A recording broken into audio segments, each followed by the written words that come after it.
सखी सहेली।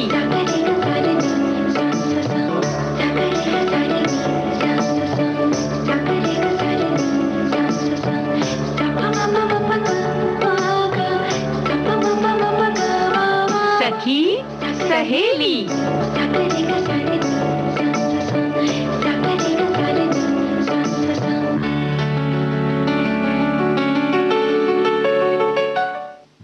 सभी सखियों सहेलियों को रेणु चतुर्वेदी और संगीता श्रीवास्तव का नमस्कार। जी, आपको भी मेरा बहुत नमस्कार। नमस्कार। भाई दूज की ढेर सारी शुभकामनाएं हमारी सभी सखियों को और सभी श्रोताओं को, है ना संगीता? जी, और जी बोलिए। आज बहुत सारे दिन हैं, वो तो हम बात करेंगे ही करेंगे, है ना? क्योंकि आज क्या क्या है ये तो संगीता जी बताएंगी। अंतर्राष्ट्रीय सहिष्णुता दिवस भी है, इसे हम इंटरनेशनल डे फॉर टॉलरेंस भी कहते हैं जी। और भाई दूज के बारे में तो बात करेंगे ही। चित्रगुप्त जयंती भी है और गोवर्धन पूजा जो कल हमने मनाई। और साथ ही साथ रेणु जी कल world day of remembrance for road traffic victims जो संयुक्त राष्ट्र संघ द्वारा निर्धारित है, इस बारे में मनाया गया। क्योंकि रोड ट्रैफिक से यानी कि सड़क यातायात से किस तरह से जो घटनाएं होती हैं, दुर्घटनाएं होती हैं, उसमें कैसे लोग क्षतिग्रस्त हो जाते हैं, जानलेवा होती हैं, ये सारी चीजें, उनके बारे में हम सजग रहे। इसके बारे में ये दिन मनाया गया कल यानी 15 नवंबर को। और भाई त्योहार में वो जम के जो लड्डू और बर्फी, पेड़े, मतलब बालूशाही, न जाने क्या क्या, गुजिया खाया गया है। उसके बाद अब समाप्त, अब क्या करना है उसके बारे में भी बात करेंगे। लेकिन भाई दूज जो है वो त्योहार जो हमारी सखियों ने सुबह मना लिया, उसमें बहुत सारी जगहों पर जो तरीका है वो मनाने का अलग अलग है। लेकिन क्यों मनाते हैं ये संगीता अलग ही कहानी है ना? हाँ, बिल्कुल अलग है। भाई दूज तो कार्तिक मास की शुक्ल पक्ष की द्वितीय तिथि को मनाया जाने वाला पर्व है और इस पर्व को हम यम द्वितीया भी कहते हैं। और इस दिन भाई के प्रति बहन के स्नेह को अभिव्यक्त ये दिन करता है। ये पर्व ही ऐसा है जिसमें बहनें अपने भाई की खुशहाली के लिए कामना करती हैं। और बहुत सारी मान्यताओं के अनुसार कार्तिक शुक्ल द्वितीया को ये पूर्व काल में यमुना ने यमराज को, यानी उनकी बहन जो यमुना है, भाई को, यमराज को अपने घर पर उन्होंने सत्कार पूर्वक बुलाया था, भोजन कराया था। भाई केवल बुलाया नहीं था, बुलाना पड़ा। और उन्होंने ये विशेष दिन उनके लिए रखा क्योंकि जैसा कि यमराज आप जानते हैं कि मृत्यु के देवता हैं और मृत्यु अनवरत चलती रहती है, तो जाहिर है कि उन्हें वक्त ही नहीं मिलता था कि वो अपनी बहन के पास आए। तो यमी ने कहा कि, जिनका यमुना भी नाम है, उन्होंने कहा कि एक वर मांगा कि भाई एक दिन तो ऐसा निकले कि हमारा भाई हमारे पास आए और पूरा दिन उसको हमारे पास रहे, हम उसके संग समय गुजारें, कुछ बातें करें, भाई बहन का वो एहसास तो हो कम से कम कि उनका एक भाई भी है। तो ये दिन नियत किया गया कि भाई दूज के दिन यम अपनी बहन के घर जाएंगे। देखिए, रक्षाबंधन पर बहनें जाती हैं भाई को टीका करने, लेकिन यम द्वितीया या ये भाई दूज जो है उसमें भाई आते हैं टीका कढ़वाने के लिए। और इसमें फिर ऐसी भी मान्यता है ना संगीता कि यमुना नदी के, मतलब यमुना नदी के अंदर खड़े होकर ही वहीं पर टीका काटने से बहुत पुण्य मिलता है। और एक एहसास होता है कि ये प्रतीक है भाई बहन के प्यार का, और व्यस्ततम भाई के भी प्यार का प्रतीक है कि कितना भी व्यस्त हो, भाई बहन के घर आएगा, है ना? जी, और बिल्कुल बहुत सारा उपहार भी लाएंगे। ये देखो, उपहार की ज्यादा इंतजार है इनको। सुबह इसमें हम लोग जब रंगोली की कल बात कर रहे थे बहुत सारी परसों, और लेकिन इसमें जो है ना, गोबर से एक बहुत चौखट सा बनाया जाता है आयताकार, और उसके अंदर भाट, भाटिन और पता नहीं क्या क्या बर्तन, सब चीजें, जैसी जैसी कहानी होती थी, नदी, पहाड़, सांप, और वो सब बनाया जाता था गोबर से। हाँ, पूरी एक व्यक्ति की आकृति जैसे होती है, तो वो जमीन में लेटे हुए जमीन में बनाया जाता, पहले उनके हाथ भी बनाए जाते, पैर भी बनाए जाते। पहले आयताकार एक मतलब बाहरी रेखा खींची जाती है, उसके अंदर तरह तरह की चीजें बनाई जाती हैं, फिर कहानी चलती है और बीच में रखा जाता है वो जो व्यक्ति बता रही हो बड़ा सा वो। फिर उसके बाद क्या होता है ना कि जब तक कहानी चलती है, एक बड़ी अच्छी परंपरा है। एक जगह ऐसा होता है कि वहां पर रुई लेकर उसको लंबे लंबे जैसे पोनी जैसे बनाते जाते हैं, और उसको करीब 1 इंच आधे इंच के बीच बीच में ऐपन जो होता है जी, उसका हल्दी का लगाते हैं, हल्दी और चावल के आटे का जो ऐपन रखते हैं, उसको बट देते हैं, तो वो बीच में रुई फूली रहती है, और फिर जो बटते हैं वहां पर पतली हो जाती है, सलाका जैसी। तो बड़ा खूबसूरत सा माला बनाते हैं और कहते हैं कि ये भाई की आयु है। यानी कि आप जितना लंबा बनाएंगे आपके भाई की आयु उतनी लंबी होगी। तो वो जो कथा चलती रहती है भाई दूज की, उसके साथ साथ बहनें जो और बैठी होती हैं उस इस जो हमने बताया कि गोबर का ये बनता है, उसके चारों तरफ वो कथा सुनती रहती हैं, हुंकारी भरती रहती हैं और आयु बनाती रहती हैं। एक बात और है, कहते हैं आयु जब बना रहे हो तो बोलना नहीं चाहिए। तो ये सब वो चीजें जो बरकटई के कांटे वाला भी वो होता है। हाँ, बताओ बताओ। जी, उस बहुत बड़ा खास होता है जी, उसको जीभ में लगाते हैं फिर कुछ कुछ बोलते हैं, वैसा भी नहीं, होता उसके है। पहले तो भाई को गाली देते हैं, यानी कि भाई के बारे में कुछ अपशब्द कहते हाँ, हैं। हाँ। और फिर उसके बाद भटकटैया का कांटा होता है, हाँ। जो बिल्कुल ऐसे ही सड़क पर मिल जाता है, कहीं भी उगाता है। मतलब हमें लगता है कि कुछ ऐसी चीजें हैं जिनको कि हम देखें, पहचाने कि ये भी दुनिया में है, प्रकृति और वो में। खास हम लोग ढूंढते हैं उस दिन। जी, उस दिन खरीदा जाता है और फिर उसी जीव में कि जिस जीव से हमने भाई को कुछ कहा है खराब, उसमें ये कांटे चुभें। तो और उसमें ऐसा किया जाता है कि भाई लोग कहीं आसपास ना हो। तो भाई लोगों को भी बड़ी उत्सुकता रहती थी ना संगीता जी, और कि क्या करती हैं ये लोग। हाँ हाँ, वो बड़े आश्चर्य से देखते हैं कि क्या करती हैं, छुआती हैं फिर कुछ कुछ बोलती हैं, फिर ऐसा हाँ। वो देखते हैं। अच्छा, एक चीज ये भी होती है कि अपने अपने तौर तरीके से कोई अगर घर में ही 2-4 बहनें हैं तो वो मिलके मना लेती हैं। जी। और कई कई जगह रेणु जी ऐसा भी देखा गया है कि एक टोले मोहल्ले की जो सखियां होती हाँ। बहुत सारी इकट्ठा हो जाती हैं। जी। जितनी रहेंगी 1-2 मोहल्ले 4 मोहल्ले की, वो सब इकट्ठा हो जाएंगी और एक एक महीने पहले से डिसाइड करने लगती हैं, जी। तो बताने लगती हैं कि भाई हम फला जगह वहां मनाएंगे, वहां पर इस तरह का बनाएंगे, क्योंकि वो एक बड़ा ही खूबसूरत सा जो जमीन में बनाती, हाँ, जैसा आपने बनाया बताया, जाता है। तो वो एक व्यक्ति का बिल्कुल काम हो जाता था कि बड़ा ये- काम होता है। हाँ, उसको सुबह से एक जन को बैठा दिया जाता था कि भाई तुम जाके बनाओ हाँ। सब कुछ। तो उसमें सीखने का भी मौका मिलता था। उसमें चूल्हा आदि सब बनाते थे गोबर से हम सारी लोग। चीजें। और ये एक तरह से हमें लगता है कहीं ना कहीं हम लोग सीख भी लेते थे कि कैसे क्या चीज बनाना है, कैसे कैसे, जैसे दीपावली पर ऊपर दीवार में भी बनाया जाता है। तो एक तरीके की हम कह सकते हैं कि रंगोली का तरीका ही है, थोड़ा बिल्कुल। अलग ढंग से, है ना। तो ये सब कथा कहानियां जो होती हैं वो अपने ढंग से होती हैं और हम सब मिलके बनाते हैं। तुमने कहा कि 1-2 मोहल्ले के लोग, पहले तो परिवार में ही चाचा परिवार, बुआ जी, मामा आसपास जी। रहते थे, तो खुद ही घर में ही 25-30 लोग आराम से हो जाते थे और वो इतना बड़ा बनता था कि पूछो मत, जी, है ना? और संयुक्त परिवार का जो आनंद लुत्फ है। है, जो आनंद है, वो उसी में आता था। और आजकल तो खैर सब लोग अलग अलग अपने अपने तरीके से, जैसे हैं शहर में हैं या कुछ गांव में हैं। और खासकर ये देखा जाता है कि ये जो त्योहार का मौसम है, ऐसा मौसम है कि लोग जो बाहर रहते हैं वो भी चले जाते हैं अपने गाँव की तरफ, अपने पैतृक घर पे बिल्कुल। चले जाते हैं, क्योंकि ये गाँव वर्ष चले में जाते एक बार हैं। आता जी, है दीपावली त्योहार, और चूंकि 5 दिनों का ये त्योहार है तो कहीं ना कहीं आप अकेले बाहर हैं तो बड़ा सूना सा लगता है। सुना सुना लगता है। तो भाई बहन का ये जो त्योहार है, इसमें एक बात और है, जैसे कि हमने कहा था कि बहुत सारी जगहों पर अलग अलग ढंग से होता है। कहीं और भी कुछ इसका नाम है भाई दूज का हाँ ना। हाँ जी, बंगाल में भाई फोटा कहते हैं इसको, भाई फोटा। भाई फोटा। जी। तो भाई ऐसे ऐसे नाम होते हैं और अलग अलग तरीके होते हैं। हमारे यहाँ भाई दूज पर भाई को टीका काट के सुपारी और भीगे हुए चने दिए जाते हैं और उन्हीं को रख के उसमें पूजा भी की जाती है। चले। उसमें थोड़ा सा हल्दी लगा देते हैं और उसको वही दिया जाता है। जी। जैसे रक्षाबंधन पर राखी बांधते हैं हाथ में, वैसे ही विजयदशमी पर कान में जवारे रखते हैं, वैसे ही इसमें सुपारी और चने दिए जाते हैं। जी, और उनकी सेहत के लिए, उनकी लंबी आयु के लिए हम लोग मंगल कामना करते हैं। जी, मंगल कामना करते हैं, बिल्कुल करते हैं।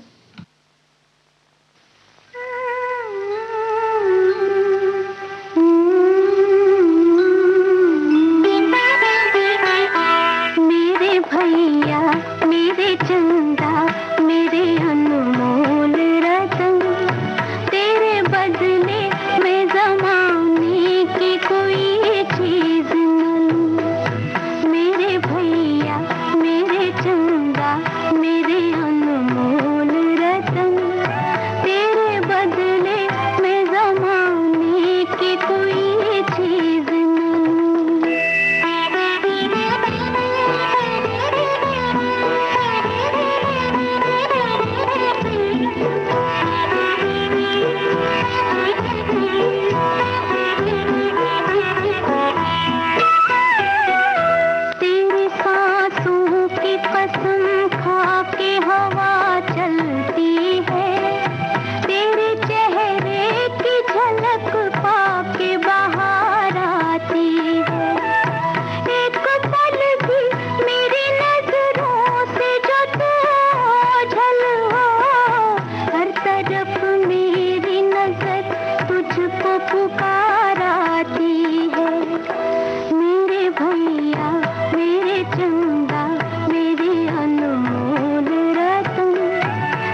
भैया लोग तो अनमोल रतन होते ही हैं।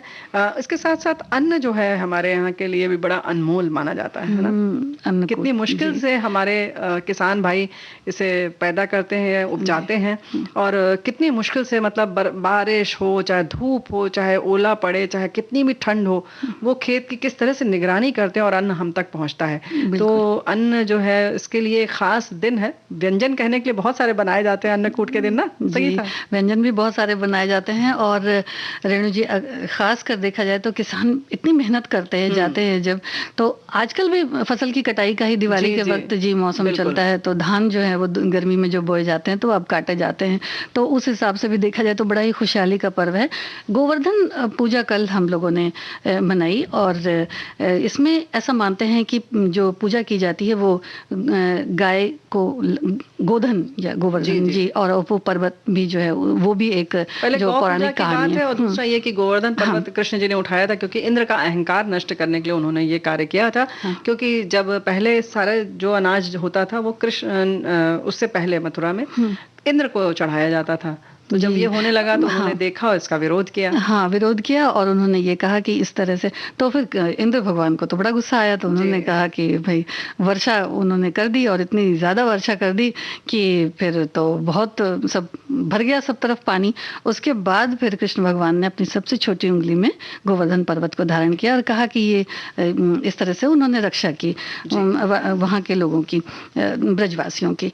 तो उन्होंने यही दिखाने की कोशिश की कि पर्वत जो होते हैं वही हमें वर्षा देते हैं, और वो कई बार ऐसा भी होता है कि हमें बचाते भी हैं। बिल्कुल बचाते ही हैं, वर्षा देकर भी तो बचाते ही हैं जी। क्योंकि खेती के लिए बारिश का होना बहुत जरूरी है, तो पर्वत की एक अलग विशेषता है और जाहिर है कि उसका महत्व है जी। बादल उससे टकराते हैं और फिर पानी बरसता है।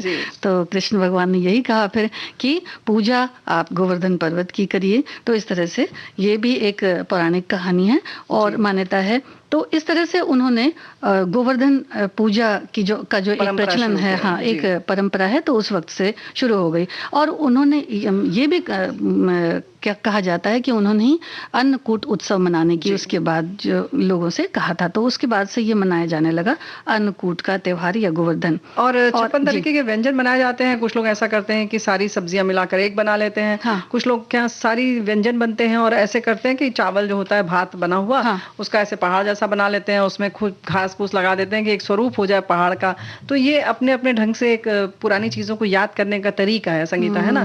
लेकिन हमारा सिर्फ यही कहना है कि हम व्यंजन जरूर ज्यादा बनाएं, लेकिन अन्न का जो महत्व है और उसको जो अनमोल रत्न है उसको ध्यान में रखें कि वो बहुत कीमती है, सोने से ज्यादा महंगा है। क्योंकि सोना हम रखें नहीं रखें हमारी जिंदगी चल जाती है, अनाज के बिना हमारा जीवन नहीं चल सकता, है ना। तो उसके महत्व को समझें और उसको व्यर्थ होने से जरूर बचाएं जी। और किसी तरह से भी ये देखें कि वो बर्बाद ना हो जी। और चित्रगुप्त जी की जयंती भी है आज, भगवान चित्रगुप्त की, तो इसकी भी बहुत सारी बधाइयाँ। चित्रगुप्त पूजा जो कायस्थ समाज करते हैं और चित्रगुप्त भगवान की पूजा करते हैं, वो उनके आराध्य देव के रूप में ये पूजा करते हैं। जी हाँ। और इसी दिन इसीलिए कलम जो है अब उठाई जाती है कि अब फिर से लेखा जोखा शुरू हो जाए। और जो है ना कि सब पूजा पाठ चलता रहेगा, लेकिन गीत संगीत भी चलता रहना चाहिए। और जहाँ तक त्योहार के बाद अब खान पान की भी बात है, हमारे बहुत सारे साथियों ने लिखकर भेजा है कि हाँ, खान पान का बहुत ख्याल रखें। तो भाई हमारी जिम्मेदारी बनती है ना जी। और बहुत सारे जो इतने सारे पकवान बनते हैं, तो उनके साथ फिर और इस तरह के पूजा के महोत्सव के साथ फिर गीत संगीत भी है।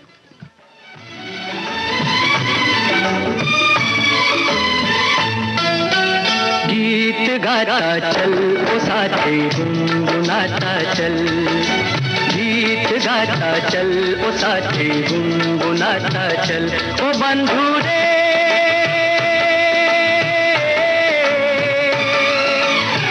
हंसते हंसाते बीते हर घड़ी हर पल।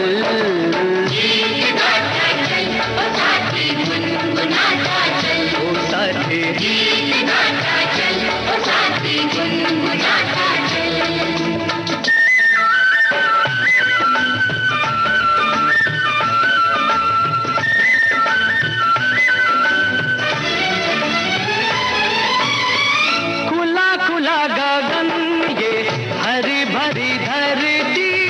जितना भी देखो तबीयत नहीं भरती।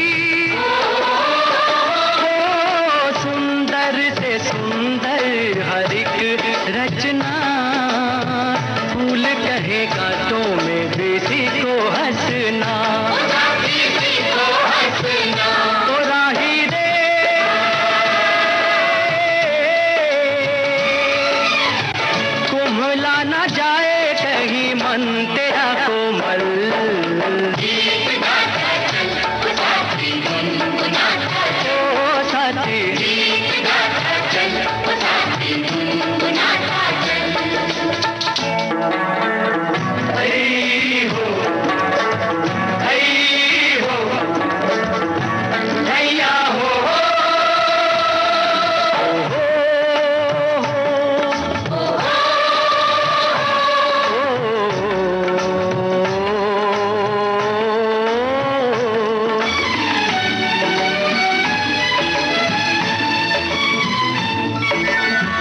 चांदी सा चमकता ये नदिया का पानी, पानी की हर एक बूंद देती जिंदगानी।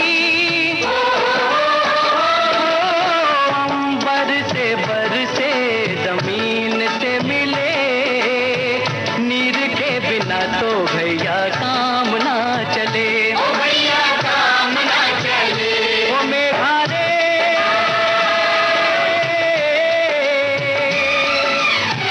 जल जो न होता तो ये जग जाता जल।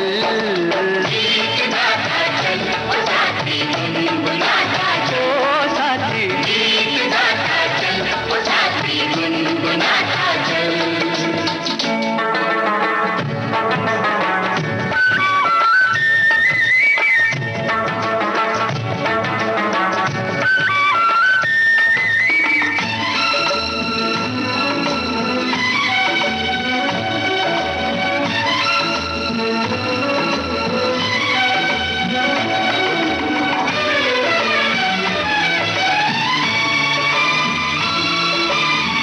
कहाँ से तू आया और कहाँ तुझे जाना है, खुश है वही जो इस बात से बेगाना है।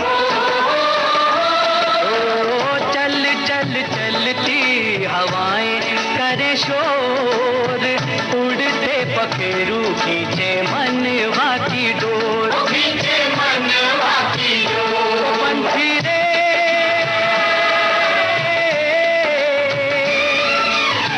पंछियों के पंख लेके हो जा तू ओझल। गीत गाता चल, ओ साथी गुनगुनाता चल, ओ साथी गीत गाता चल, ओ साथी गुनगुनाता चल रे चल। गीत गाता चल, ओ साथी गुनगुनाता चल, गीत गाता चल, ओ साथी गुनगुनाता चल। भाई बहुत सारी बातें हैं जो है ना कि गीत गाता चल गुनगुनाता चल तो है, लेकिन उसके साथ साथ और भी सारी चीज़ों का ख्याल रखना बड़ा ज़रूरी है। जैसे अगर हम सहिष्णुता की बात करें तो वैसे हमारे मित्र लिखकर भेज रहे हैं कि मेरे ख्याल से विश्व में सबसे सहिष्णु देश भारत है।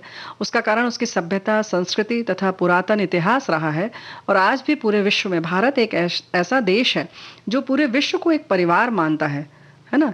ये सहिष्णुता का सबसे बड़ा परिचायक है। और दूसरी बात, भारत का आज तक का इतिहास ये बताता है कि भारत ने कभी किसी देश पर हमला नहीं किया, और अगर इस पर हमला हुआ है तो उसका जवाब दिया। और यही वो संस्कृति है जिसने भारत को विश्व गुरु का दर्जा दिया था, और आज भी विश्व गुरु बनने की ओर अग्रसर है।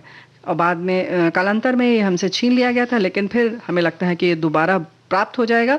बहुत बहुत धन्यवाद। लेकिन इसके साथ साथ एक बात और है कि दोबारा तब प्राप्त होगा जब हम पुनः अपनी संस्कृति के अस्तित्व को बचाएंगे और अपनी संस्कृति पर चलेंगे। जी, और इसके बारे में सोचेंगे, क्योंकि विश्व में तो इस तरह से सोचा ही जाता है, और विश्व की जो अंतर्राष्ट्रीय संस्थाएं हैं वो तो इस विषय में काम करती ही हैं, लेकिन हम लोगों की अपनी भी बहुत सारी जिम्मेदारियां हैं, ये सभी को समझना चाहिए। तो 1996 में संयुक्त राष्ट्र महासभा द्वारा इसे मनाने का, यानी कि अंतर्राष्ट्रीय सहिष्णुता दिवस, इंटरनेशनल डे फॉर टॉलरेंस मनाने की घोषणा की गई, और इसकी स्थापना जो है यूनेस्को द्वारा सन 1995 में की गई। और तब से प्रतिवर्ष ये 16 नवंबर को खासकर देखा जाए तो रविवार के दिन ही मनाया जाता है। इसे अंतर्राष्ट्रीय सहिष्णुता दिवस कहते हैं जिसे।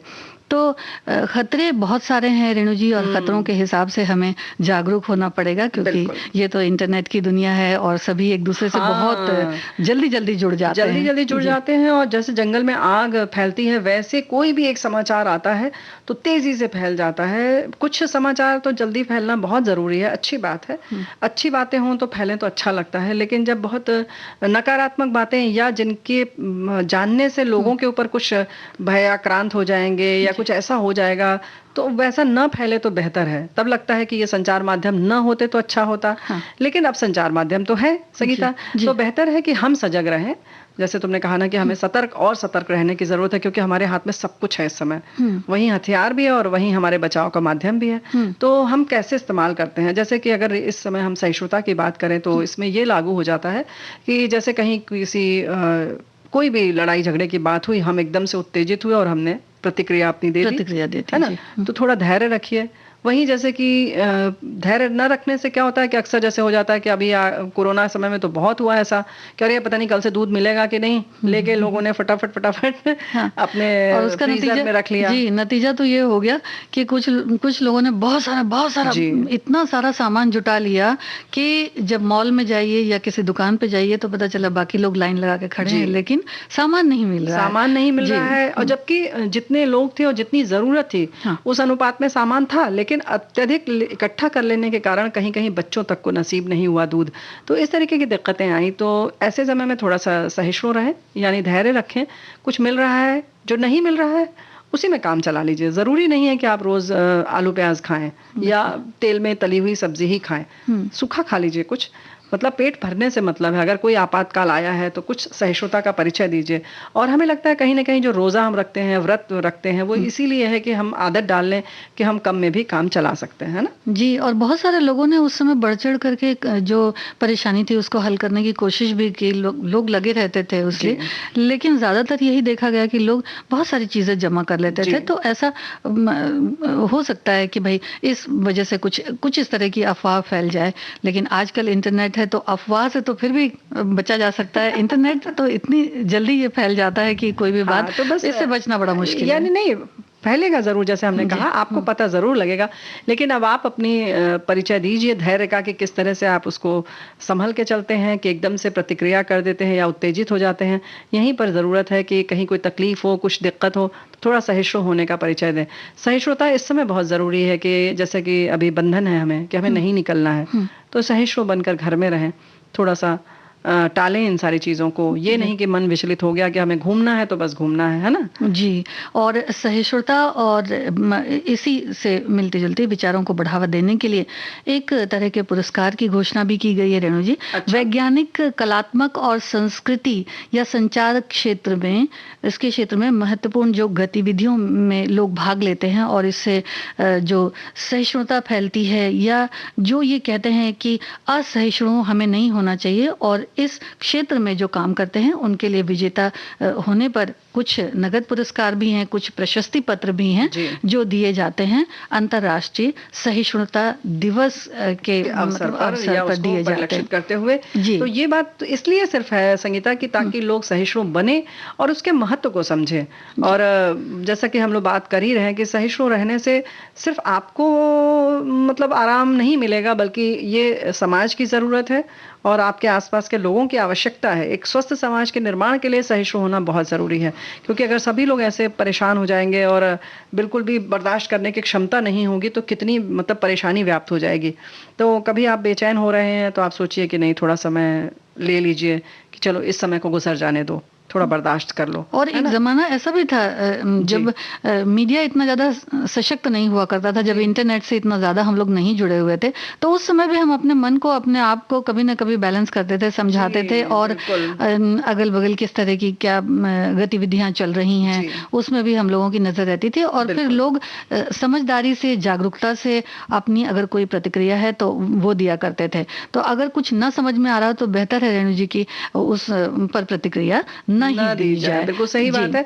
हम अक्सर बातें भी करते रहते हैं कि जरूरी नहीं कि सारे विषय पर हम अपनी प्रतिक्रिया दें, या कभी आपको चलिए कोई बात खराब लग गई, जैसे अभी संगीता जी ने कुछ कहा और हमें खराब लग गया, तो जरूरी नहीं है कि आप उन्हें ये बता भी दें, जता भी दें कि हमें बहुत बुरा लगा। टाल सकते हैं कुछ चीजों को, तो टाल जाएं। समय है, समय से सब चीजें अपने आप, कभी कभी कहते हैं ना कि समय अपने आप घाव भर देता है, तो समय गुजर जाने दें। हाँ, तो समय गुजर जाने देंगे तो सब चीजें, जो आंधी जो आई है परेशानी की या दिक्कत की, वो अपने आप शांत हो जाएगी। तो जी। इस चीज़ का इंतज़ार करें। और प्यार मोहब्बत से रहने की जब बात आती है तो हम एक बार फिर हाँ। कुछ गाँव की तरफ चलने का दिल करता है ना। वहाँ लोग कैसे फसल नष्ट हो जाती है या कुछ दिक्कत होती है तो बड़े कहते हैं मिलजुल कि कर, मिलजुल जी। कर रहते हैं और कहते हैं यही ऊपर वाले की मर्जी थी, हाँ। हो गया कोई बात नहीं, हम फिर से जुट जाते हैं लेकिन काम। मेहनत करते जाते जी, हैं पूरी बिल्कुल। तरह से।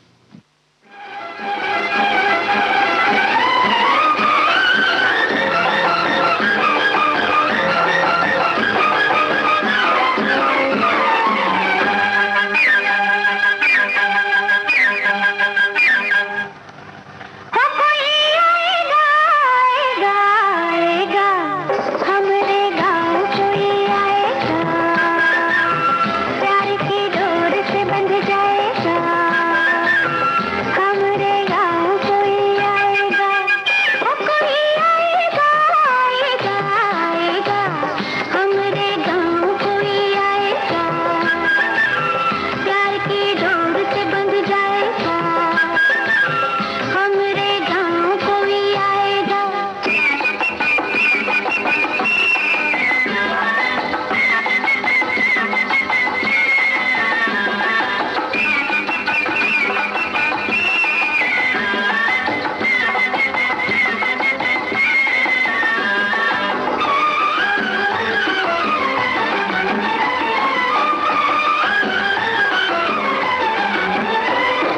निस्सिन फड़के भंवर जैसी काली काली अखियाँ, हिलमिल पूछे भेद जिया का चंचल मंचल सखियाँ, डर डर जाऊं लाज की मारी बोल न पाऊं बत्तियाँ, रंग रंगीला मौसम लाया आज बिहू की पत्तियाँ, वो हमसे चोरी चोरी आँख मिलाएगा, हमरे गाँव कोई आएगा, प्यार की डोर से बंध जाएगा, हमरे गाँव कोई आएगा, ओ कोई आएगा आएगा आएगा, हमरे गाँव कोई आएगा, प्यार की डोर से बंध जाएगा, हमरे गाँव कोई आएगा।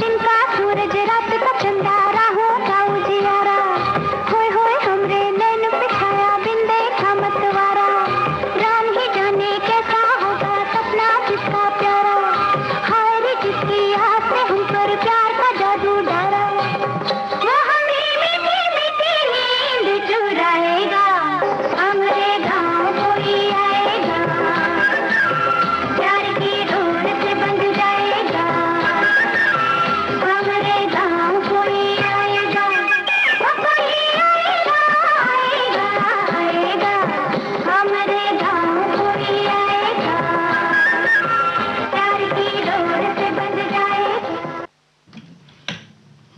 कोई आएगा, सबको इसी का इंतजार रहता है कि कोई आएगा, और खुशियों का इंतजार तो हम सबको रहता है ना।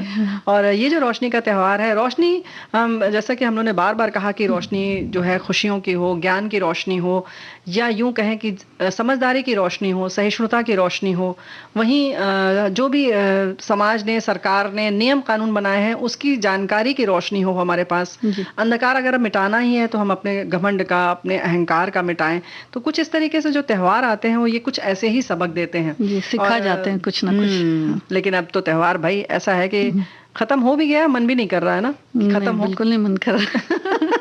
लेकिन कुछ लोग जो होते हैं कि वो खाने से बिल्कुल परेशान हो चुके होते हैं, है ना, ऐसा होता है क्योंकि वो ज्यादा वही चलता रहता है, पूरियाँ, कचौरी और तरह तरह की सब्जी, मिठाइयाँ, मतलब बनने का काम चलता ही रहता है। बनने का काम क्यों, खाते नहीं है क्या? बिल्कुल बिल्कुल, बनने का काम ज्यादा चलता है। खाते थोड़ा कभी रुक रुक के भी खाते हैं, खाते भी रहते हैं। 1 महीने तक उसको कोई मटरी वटरी कुछ ऐसी चीजें हैं बढ़िया सी बना के रख लिया, और कुछ दिन तक खाया भी, ऐसा भी होता है। सब चीजें हैं, लेकिन हमें लगता है है कि पहली बात तो ये कि त्योहार तो चलिए अब खैर गुजर गए, लेकिन फिर भी उसके साथ साथ जैसे कि सफेद मटर है या छोले हैं, चना है या आलू के कुछ ऐसी सब्जियां ताजी उसके साथ अगर बना लिया जाए, जैसे मछली तुमने बताया, हाँ। तो एक ताजगी सी आ जाती है जिस समय हम ये सब खा रहे होते हैं पकवान, है ना। और उसी के साथ जब चटनी आदि जरूर खाएं ताकि पाचन सही रहे। हाँ। और जब अब ये सब खत्म हो गया तो उसके बाद खिचड़ी। उसके बाद फिटनेस भी तो जरूरी है। हाँ, तो बहुत सारी चीजें ऐसी हैं जो अब जो है वो थोड़ा लोग सोचने लगे हों कि भाई इतनी सारी चीजें हमने खा ली, गलत भी हो सकता है, किसी को मीठा नहीं खाना था, किसी को बहुत ज्यादा हाँ। तेल घी नहीं खाना था, या किसी को मैदा नहीं खाना था, मैदे से बड़ी गड़बड़ होती है, पेट गड़बड़ जिसका जी। था, जी। और या कभी कभी ऐसा होता है कि वैसे तो हम लोग बहुत खाने के लिए बड़े जागरूक रहते हैं कि कहते हैं कि कंप्लीट फूड लेना चाहिए, ये भी खाना है वो भी खाना, हरी सब्जियां भी होनी चाहिए, ये भी होना चाहिए, ड्राई फ्रूट्स भी होने चाहिए, दूध भी होना चाहिए, लेकिन त्योहार में बिल्कुल भी ऐसा नहीं होता है। जो मन होता है वो सब खाते चले जाते हैं। कुछ लोग हमारे जो साथी होते हैं उनको ब्लड प्रेशर की समस्या होती है, शुगर की समस्या होती है, किसी को नमक कम खाना होता है, हाँ। किसी को शक्कर कम खानी होती है, जैसे तुमने कहा किसी को मैदा बिल्कुल नहीं खाना होता है, तला भुना नहीं खाना होता है, लेकिन इस त्योहार में बहुत कुछ संयम रखते हुए भी हो ही जाता है, यानी खा ही लेते हैं हम। जी, क्योंकि अगर नहीं खाएंगे तो फिर उनको ये लगता है कि भाई शायद कुछ हमने खाया नहीं है, कुछ गड़बड़ हो गई, तो ये त्योहार है तो फिर खाना ही है। जी। अच्छा, मतलब परहेज बाद में कर लेंगे, तो पता हो ही जाती है। एक बात और है कि हमें लगता है कहीं ना कहीं जब त्योहार आता है तो मन भी करने लगता है खुद ब खुद कि कुछ चटर पटर खाया जाए, कुछ मीठा खाया जाए, है ना। तो ये सब चीजें अगर आपने की हैं तो आप ग्लानि मत महसूस करिए, ये संभव है और ये बिल्कुल स्वाभाविक सी चीज है। लेकिन हाँ, अब इसके बाद थोड़ा सतर्क हो जाएं। अक्सर कहते हैं कि जब अगर पेट खराब है या कुछ दिक्कत लग रही है तो आप एक आध समय खाना न खाएं, कुछ पानी, नींबू पानी या कुछ ऐसा ही सेवन कर लें, यानी कि पेय पदार्थ पर रह ले, फिर देखिए कि आपके पेट को आराम मिल जाएगा। या कोशिश करें कि आजकल दिनों में जैसे अब त्योहार जब खत्म हो गए, पकवान थोड़े कम हो गए, तो आप ऐसा करें कि रात में 7 बजे के पहले खाना खा लें। तो मतलब यानी कि सोने के 3 घंटे पहले आप खाना खा लें तो पाचन में सुविधा रहती है, सुविधा रहती है, पच जाता है आसानी से। तो थोड़ा सा अपने पेट की तरफ भी आप ख्याल रखें। अभी तक हमने बहुत जीभ की बातें सुनी, है ना। और कभी कभी ऐसा भी कर सकते हैं कि फ्रूट जूस भी ले सकते हैं, तो फ्रूट जूस से भी काफी पेट भर जाता है। हाँ। तो थोड़ा तो एक आध टाइम तो चल सकता है। बिल्कुल, नहीं बिल्कुल ठीक बात है। यानी कि हमने जैसे पेय पदार्थ की बात की तो बिल्कुल सही है कि हम नींबू पानी लें या फलों का रस ले सकते हैं। हाँ। और या फल खा लें केवल। हाँ। जरूरी नहीं है कि आप फल का रस लें। हाँ। फल खा लीजिए केवल, एक आध समय आप केवल दिन के समय आप मत कुछ खाना खाइए, केवल फल खा लीजिए। हाँ। या केवल सलाद ले लीजिए, है ना। उससे भी उतनी ऊर्जा मिलती है। जी। और हाँ। उसके साथ साथ रसोई घर में भी नहीं जाना पड़ेगा आपकी घरवाली को, है ना। जी बिल्कुल नहीं जाना पड़ेगा। और इतने सारे जो अब जो है पकवान जो बने थे, बस उनमें ही रुकना पड़ेगा थोड़ा, क्योंकि अभी और भी आ रहे हैं त्योहार। हाँ बिल्कुल आ रहे हैं, छठ आ रहा है और भी एकादशी वापस आ रही है, तो इसमें भी बहुत सारी तैयारियां होंगी और ये लगातार चलती ही रहेंगी। खासकर जो कार्तिक पूर्णिमा अभी आएगी, यानी प्रकाश पर्व जिसे कहते हैं, गुरु नानक जयंती, देव दीपावली जिसे कहते हैं। फिर उसके पहले जैसे तुमने कहा कि ये छठ आएगी, उसके बाद प्रबोधनी एकादशी आती है, यानी कि देवोत्थान एकादशी। तो ये सारे त्योहार जब आते हैं तो बात तो है कि हाँ बनता है, लेकिन बहुत सारी चीजें अब जैसे सिंघाड़ा आदि आ रहा है, ये भी एक सर्दी के फल हैं। वैसे तो उसकी सब्जी भी है, लेकिन कच्चा सिंघाड़ा खा लें। ऐसे बहुत सारी चीजें हैं जिनका आप ख्याल रखें। और अब तो मौसम ही है सलाद और इन सब चीजों का, है ना। हाँ, और मौसम का लोग फायदा भी उठाते हैं। मौसम जैसे जाड़े का मौसम है तो लोग ऐसा कहते हैं कि जाड़े के मौसम में कुछ भी खा लो तो वो नुकसान नहीं करता है, बिल्कुल।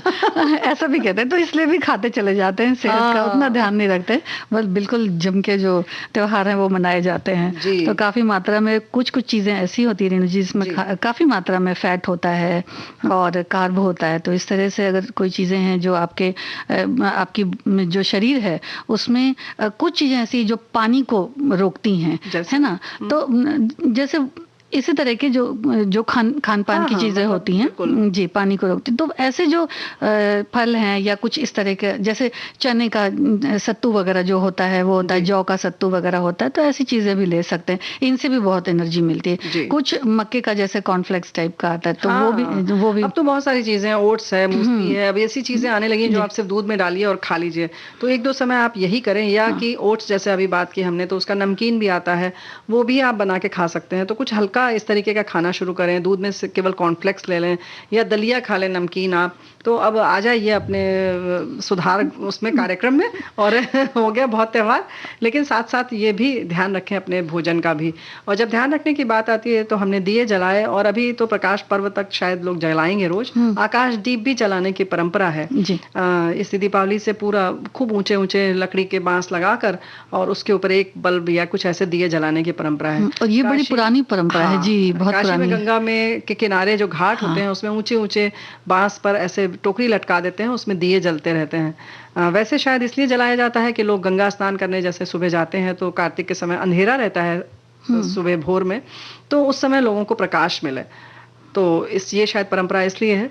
तो दिए बहुत जलाए गए, तो कुछ दियों के बारे में 2 पंक्ति कहना चाहती हूँ, किसी ने लिखकर भेजा है। जरा अदब से उठाना इन बुझे दियों को, जरा अदब से उठाना इन बुझे दियों को, इन्होंने कल रात आपको रोशनी दी थी, इन्होंने कल रात सबको रोशनी दी थी, किसी को जलाकर खुश होना अलग बात है, इन्होंने खुद को जलाकर रोशनी की थी। तो भाई ऐसे जो जला के रोशनी देते हैं तो दीप लेकिन जलते रहें यूं ही और उजियारा फैला रहे, खुशियां बिखरती रहें।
भाई दीप गगन के तुम हो, बहुत ही प्यारा गीत था ये, हमें तो बहुत अच्छा लगा जी, बहुत अच्छा था और अच्छा लगेगा भी, सभी को भी अच्छा लगेगा क्योंकि आजकल तो इस तरह का माहौल है, इतने सुंदर सुंदर दिए देखिए दीपावली में हम लोगों ने जलाए और बाजार में भी उतनी ही रौनक थी। हालांकि जो हम लोग कहना चाह रहे हैं बार बार कि कोविड जो चल रहा है उसमें बहुत एहतियात बरतने की जरूरत जी। है। लेकिन रोड जो है, यातायात की जहां तक बात होती है, वो हमेशा से उनके नियमों का पालन करना हमारी जरूरत भी है और करना भी चाहिए। और सिर्फ हमारी जरूरत नहीं है, बल्कि सभी की जरूरत है। अगर आप सुरक्षित हैं तो हम भी सुरक्षित हैं, है ना? जी, और इसीलिए world day of remembrance for road traffic victims, ये संयुक्त राष्ट्र संघ ने सड़क दुर्घटनाओं में जो इस तरह से लोग प्रभावित हो जाते हैं, तो उसी के स्मृति के वर्ष के रूप में 2005 में world day of remembrance for road traffic victim आयोजित करने का प्रस्ताव भी पारित किया। और तब से फिर 15 नवंबर को ये मनाया जाता है। और वो इसलिए मनाया जाता है ना कि संगीता जी, कि मतलब बात वही है कि कैसे जब हम सुरक्षा के नियमों का पालन नहीं करते हैं, यातायात के नियमों का पालन नहीं करते हैं, तो किस तरह से दुर्घटनाएं होती हैं। और उसमें जो दुर्घटनाग्रस्त हो जाते हैं लोग, कभी कभी तो मृत्यु को प्राप्त हो जाते हैं, लेकिन कुछ तो ऐसे दुर्घटनाग्रस्त हो जाते हैं कि उनका जीवन जो होता है बड़ा दुर्भर हो जाता है। बिल्कुल। तो ये ऐसे लोगों के लिए, उनको उनकी उस तकलीफ को समझने के लिए ये दिन मनाया जाता है, ताकि हम सुरक्षित यातायात का पालन करें और सुरक्षित रहें, है ना? और बार बार इस चीज को सोचे भी, समझे भी, क्योंकि अभी जो त्योहार का मौसम चल रहा है रेणु जी, इसमें भी हम लोगों ने देखा है कि बाजार में बहुत ज्यादा भीड़ भाड़। तो ऐसे में क्या होता है कि जो उसको नियोजित करना भी बड़ा मुश्किल हो जाता है। तो ये अपने आप में ये सोचने वाली बात है कि हम किसी भी तरह से ट्रैफिक का उल्लंघन या ट्रैफिक के नियमों का उल्लंघन बिल्कुल ना करें, जो कि एक दुर्घटना का बहुत बड़ा कारण हमेशा से बनता आया है और हो जाता है ऐसा। और इसमें भी बात वही आती है कि अक्सर हम जब धैर्य नहीं रखते हैं, धैर्य खो देते हैं, तो दुर्घटना हो जाती है ना? धैर्य भी रखना चाहिए। अगर कई बार ऐसा होता है कि गाड़ी लेकर के निकल गए, अब ये है कि भाई चलो इस गाड़ी से आगे निकल जाए। और कई बार तो ऐसा भी होता है कि जो लोग पैदल चलते हैं वो भी बड़ी गाड़ियों का बिल्कुल ध्यान नहीं देते। तो अपने से बाएं की तरफ हमेशा चलना चाहिए, ये देख लेना चाहिए कि कोई बड़ी गाड़ी तो नहीं आ रही है। और गाड़ी के आगे, जैसे गाड़ी अगर धीमी गति में है तो कई बार लोग पैदल भी जब चलते हैं तो उससे आगे निकलने की कोशिश करते हैं। जी, क्योंकि बस फिर वही होता है ना कि उन्हें ऐसे धैर्य खो दे बैठते हैं कि ये धीरे क्यों चल रही है, इससे आगे हम निकल जाए। और उस आगे निकलने के चक्कर में कभी कभी दुर्घटना होती है, कभी कभी क्या अक्सर ही हो जाती है। तो थोड़ा सा धैर्य रखें। अक्सर ये भी होता है जब लाल बत्ती जब होती है ना ट्रैफिक सिग्नल पर, तो सारे लोग ब्रेक लगाकर ऐसे खड़े रहते हैं ना संगीता, जैसे लगता है कि जैसे ही हरी बत्ती होगी या वो जैसे घड़ी चल रही है तो बस लगता है कि हम मतलब ओलंपिक जीतने वाले हैं। तो ये बिल्कुल नहीं सोचते कि कोई बात नहीं, आप 1-2 सेकंड पीछे रह जाएंगे तो कुछ नहीं होगा।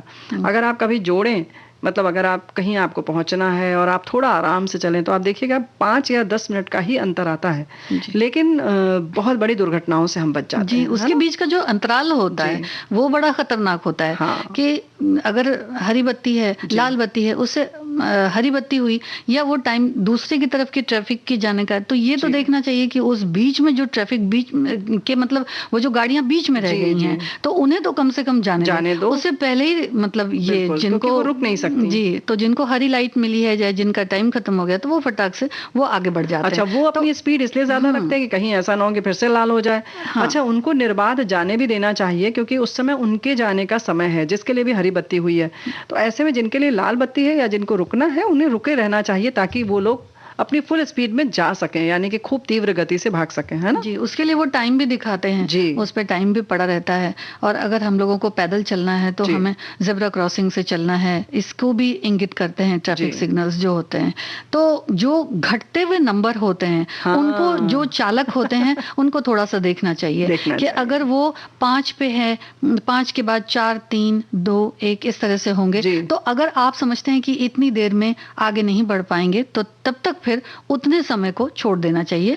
और आपको तो पता ही है कि 5 सेकंड में, 6 सेकंड में गाड़ी को नहीं वहां से हटाया जा सकता है, तो उसके लिए फिर इंतजार करें। तो कुल मिला के थोड़ा सा सोचना ट्रैफिक जहां होती है उसके लिए बहुत जरूरी है, बहुत जरूरी है। और बहुत सारी ऐसी जगह भी होती हैं जहां पर कि आपको पता है कि इस समय थोड़ी लंबी सीधी रोड मिली हुई है सड़क लोगों को, तो लोग तेज चलाएंगे ही चलाएंगे। तो आप संभल के चलिए। आप ये सोचें कि सब लोग चला रहा है तो हम भी चलाएं, कृपया ऐसा न करें, बल्कि आप अपनी जिम्मेदारी खुद महसूस करें। और ऐसे ही अगर हम सब अपनी जिम्मेदारी महसूस करने लगेंगे तो एक नियम सा बन जाएगा और एक व्यवस्थित जो है यातायात व्यवस्था रहेगी, है ना? जी। और आजकल एक चीज और देखी गई है रेणु जी, क्या? कि गलत तरह से ओवरटेक बहुत करते हैं। अगर दाहिनी तरफ से ओवरटेक करना है तो दाहिनी तरफ से भी गाड़ियां जा रही हैं और बाईं तरफ से भी जा रही हैं, तो इसके लिए भी थोड़ा सतर्क रहने की जरूरत है। थोड़ा नहीं, बहुत ज्यादा सतर्क रहने की जरूरत है। और ऐसे में क्या होता है कि अक्सर जब आपको पता है कि आपके दाहिने से ही उनको ओवरटेक करना चाहिए जो आगे जा रही है, ऐसे में जब पीछे से हॉर्न आता है तो हम अक्सर लेफ्ट हो जाते हैं, यानी बाईं तरफ खिसकते हैं उनको जगह देने के लिए। अगर आपने बाईं तरफ से ओवरटेक किया तो आप ही दुर्घटनाग्रस्त होंगे, और आपकी वजह से हो सकता है कि जिसने आपको जगह दी है वो भी दुर्घटनाग्रस्त होगा। और सिर्फ ऐसा नहीं है कि सिर्फ दो लोग में ही टकराहट होती है, दो के टकराने से क्या होता है कि पूरा का पूरा यातायात जो है ध्वस्त हो जाता है, और सब जो जो जब भागम भाग रहती है ना, वो वहीं पूरा सबका ब्रेक लग जाता है। और कई सारे लोग इकट्ठा चोटिल हो जाते हैं, चोटिल भी होते हैं, समय भी आपका नष्ट होता है। तो जल्दबाजी के चक्कर में एक छोटी सी कहानी हमें याद आ रही है, लेकिन पहले हम लोग गीत सुन लेते हैं, फिर कथा सुनते हैं छोटी सी। बिल्कुल। मेरे प्यार की उम्र हो इतनी सनम,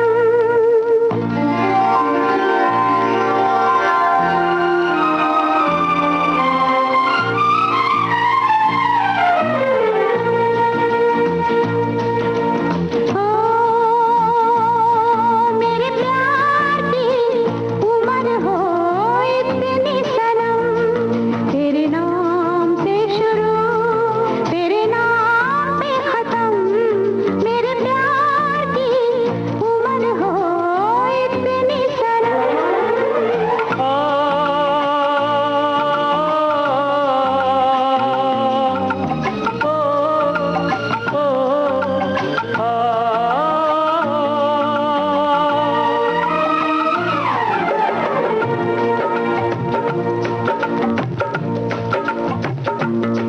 मेरे प्यार की उम्र हो इतनी सनम, तेरे नाम से शुरू तेरे नाम पे खत्म, तेरी खुशी से है खुशी, तेरे गम से है गम, तेरी खुशी से है खुशी, तेरे गम से है गम, तेरे नाम से शुरू तेरे नाम पे खत्म, मेरे प्यार की उम्र हो इतनी सनम।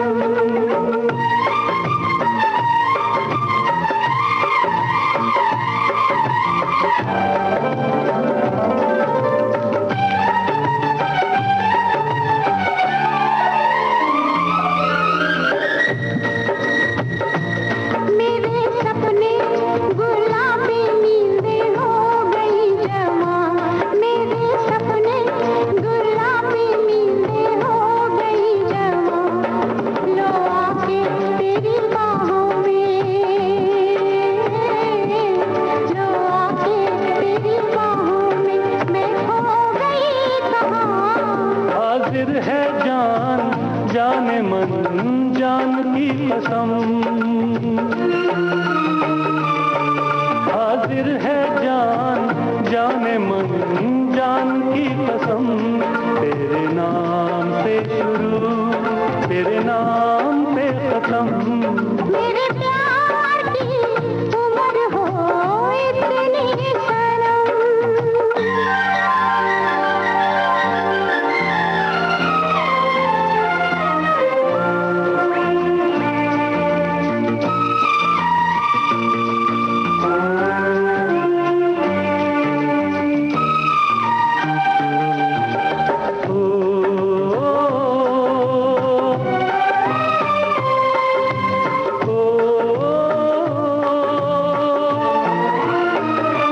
बिन तेरे एक पल भी मुझसे रहा नहीं जाए, बिन तेरे एक पल भी मुझसे रहा नहीं जाए, ये दूर दूर रहना, ये दूर दूर रहना अब सहा नहीं जाए। तेरे प्यार भरी बाहों में ही निकलेगा दम, तेरे प्यार भरी बाहों में ही निकलेगा दम, तेरे नाम से शुरू तेरे नाम पे खत्म, उम्र हो इतनी सनम।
भाई प्यार की उम्र कितनी हो, जितनी भी हो कम है बहुत लंबी हो, ऐसे ही हमारे विविध भारती की भी उम्र बहुत लंबी हो। हमारे श्रोता इसी तरह से प्यार बनाए रखें। आज कुछ बातें, कुछ गीत के लिए हम थोड़ी सी चर्चा करना चाहते हैं संगीता। लोगों के बहुत सारी प्रतिक्रिया है, लोग बहुत खुश हैं कि बधाई दे रहे हैं कि विविध भारती ऐसे अप्रचलित लोगों को प्रचलित करती है, यानी कि रोचक बनाती है, लोगों को जानकारी देती है। तो आज संगीता ने भाई लक्ष्मी छाया, बेला बोस, बहुत सारी नृत्यांगनाओं पर यह कार्यक्रम किया था। और कौन कौन नृत्यांगनाएं थी? जी बहुत लोगों पे था जी, कुमकुम जी पे था और आशा पारेख जो बहुत अच्छी नृत्यांगना है, उनके बारे में तो खैर सभी जानते हैं। बेला जी, अरुणा रानी, पद्मा खन्ना जी और मधुमती जी, हेलन जी, रानी जी जो बहुत अच्छी नृत्यांगना है, लक्ष्मी छाया जी और जिनका जो हमने वैशाली जी का जो गाना सुना है वो तो बहुत ही अच्छा, और जीवन कला जी, जीवन कला जी और फिल्म चौकीदार का सोना जी, सोना जी, सोना जी और जेब रहमान जी। तो भाई सोना जी की जब बात आ रही है तो हम आपको बता दें श्रोताओं की मीनू मुमताज भी, हाँ ये तो प्रचलित है, लेकिन अप्रचलित लोगों की हम बात कर रहे हैं। और संगीता ने भाई अपना कल जो रात का सोना था वो छोड़ दिया और ये सारी तैयारी की। और ये जो है गीत संगीत जो है वो वाकई हम कोशिश करते हैं कि ये जो चौकीदार फिल्म का गाना तो आज हम लोगों ने लोड किया और इस पर कंप्यूटर में डाला और फिर उसको कोशिश की कि नहीं आज इसको हमको आपको सुनवाना ही है। तो ऐसे जो बहुत विलक्षण गाने होते हैं या जो बहुत कम प्रचलित होते हैं हम कोशिश करते हैं कि आपके लिए लेकर आएं। और अब एक बहुत अच्छा हमारे एक श्रोता ने लिखकर भेजा है संगीता की, संगीता जी आपको कमेंट्स आज जरूर हो सकता है बहुत कम मिले क्योंकि विषय बहुत समझ नहीं आ रहा, लेकिन फिर भी बहुत मजा आ रहा है। तो श्रोताओं से हम ये कहना चाहेंगे कि वाकई हमें भी कमेंट्स के नंबर की चिंता नहीं रहती है क्योंकि कार्यक्रम अच्छा होना चाहिए और आपके दिल तक पहुंचता है। तो आपके जो भी 4-6 जो भी आप बातें लिखते हैं उनसे पता चल जाता है कि आपको कितना अच्छा लगा ये कार्यक्रम, है ना जी। तो असल में क्या होता है रेणु जी कि श्रोता जो होते हैं उनसे ही विविध भारती है। हाँ बिल्कुल जी। लेकिन बिल्कुल ये बात तो सही है और श्रोताओं ने लिखा तो बस हम खुश हो गए। लेकिन एक कथा छोटी सी हम जो सुनाना चाह रहे थे, जल्दबाजी में काम नहीं करना चाहिए, उसके बारे में। एक बार एक राजा को कहीं अच्छी सी शेरवानी पहननी थी और समय बहुत कम था, तो उन्होंने सोचा कि कारीगर को बुलाया जाए। तो उनका जो कारीगर था वो तो बनाता ही, लेकिन समय चूंकि बहुत कम था तो उन्होंने पूरे शहर में ढिढोरा पिटवाया कि जो सबसे जल्दी शेरवानी राजा की बना के देगा, उसको इनाम दिया जाएगा। सारे कारीगर बैठ गए, अब राजा की शेरवानी बननी थी, सभी अपने अपने ढंग से लगने लगे। तो जब जल्दबाजी की बात आई तो सबने खूब लंबे लंबे धागे सुई में डाले और तुरपाई और हाथ का जो भी काम था करना शुरू कर दिया। सिलाई शुरू हो गई, होड़ लग गई, बड़े बड़े कारीगर आए, सब आए। एक छोटा कारीगर दर्जी जो था वो किनारे बैठा था, बड़े धैर्य से छोटे छोटे जैसे कि सामान्य तौर पर धागे की लंबाई ली जाती है, बस उतना ही वो ले लेकर सिलता रहा और उसकी पूरी हो गई। अच्छा। तो लोगों को बड़ा आश्चर्य लगा कि तुमने कैसे पूरी कर लिया। जो लोग बड़े दिग्गज थे, जो माने जाते थे, उनकी नहीं पूरी हुई। तो उसने कहा कि आप लोगों ने इतना लंबा लंबा धागा ले लिया कि वो उलझ गया। तो जल्दबाजी में इस बात का ख्याल रखें कि कहीं ऐसा तो नहीं कि जल्दबाजी में हम कुछ गलत कर बैठे। और जैसे कि ये जब लंबा आप धागा लेती हैं सुई में, तो किस तरह से वो जब बहुत दूर तक हाथ जाता है तो एक तो हाथ दर्द होता है, वहीं उसके बाद उलझने की उसकी संभावना रहती है, तो बार बार आपको तोड़ना पड़ता है, बार बार सुई में धागा डालना पड़ता है। तो कुछ ऐसी ही बात होती है कि किस तरह से धैर्य से काम करने पर जल्दी होता है, समय से काम हो जाता है। तो कुछ यही बात हम इसलिए कहना चाहते हैं कि जो यातायात की बात है उसमें भी ऐसे ही धैर्य से काम लें तो आप समय से पहुंचेंगे, और हो सकता है समय से पहले पहुंच जाए, न कि इस तरह से जब ट्रैफिक जाम हो जाएगा, पूरी सड़क दुर्व्यवस्था हो जाएगी तो आप पहुंच भी नहीं पाएंगे। हाँ, और नियमों का तो बहुत पालन करें। और एक चीज और है कि ये मोबाइल और ईयरफोन ये बड़ा खतरनाक है। बिल्कुल। तो जब भी आप रास्ते में हो तो कभी भी मोबाइल का इस्तेमाल ना करें। अगर बहुत ज़रूरी है तो आप किनारे अपनी कार को, अपने व्हीकल को, अपने वाहन को रोक लें और उसके बाद बात कर लें, तब आगे बढ़ें। या तो कोई इतना आवश्यक नहीं है, बहुत आवश्यक होगा तो जो व्यक्ति आपको फ़ोन कर रहा है वो 2 बार 3 बार करेगा, तब आपको अगर समझ में आता है कि ये आपातकाल है तो आप रुक कर फोन कर लीजिए। या आप जब कहीं जहां जा रहे हैं वहां पहुंच जाइएगा, देख लीजिए कि क्या कितना जरूरी था, आप उस समय कॉल मतलब रिंग बैक कर लीजिएगा, पलट के फोन कर लीजिए। क्योंकि संगीता पहले भी तो जिंदगी चलती थी जब फोन नहीं थे, है ना? बिल्कुल, जी जी। और अक्सर हम देखते हैं कि जब 2 पहिया वाहन होते हैं और उसमें कान में लगाकर या अपने उसमें हेलमेट में खोस लेते हैं और उसके बाद बात करते रहते हैं, तो उससे अक्सर ऐसा होता है कि जब आप पीछे अगर वाहन चला रहे हैं तो आपको भले ही न दिखाई दे, लेकिन उसकी चाल से पता चल जाता है कि इसने मोबाइल उठा लिया है या फोन पर ये बात कर रहे हैं आगे वाले सज्जन। क्योंकि आपकी चाल अनियमित हो जाती है, एक बार धीरे होती है, फिर आप दाएं बाएं होने में भी आपको समझ में नहीं आता है कि आप कैसे चलें, क्या करें, आपको आगे पीछे के हॉर्न नहीं सुनाई देते। तो कुछ इस तरीके की दुर्व्यवस्था से बचने के लिए आप ईयरफोन और मोबाइल का इस्तेमाल बिल्कुल ना करें। और इसी के साथ ही रेणु जी, अब घड़ी बिल्कुल भी इजाजत नहीं दे रही कि सखी सहेली कार्यक्रम में और हम इस सखियों से बातचीत करें। तो सभी सखियों को और सभी श्रोताओं को संगीता श्रीवास्तव और रेणु चतुर्वेदी का नमस्कार।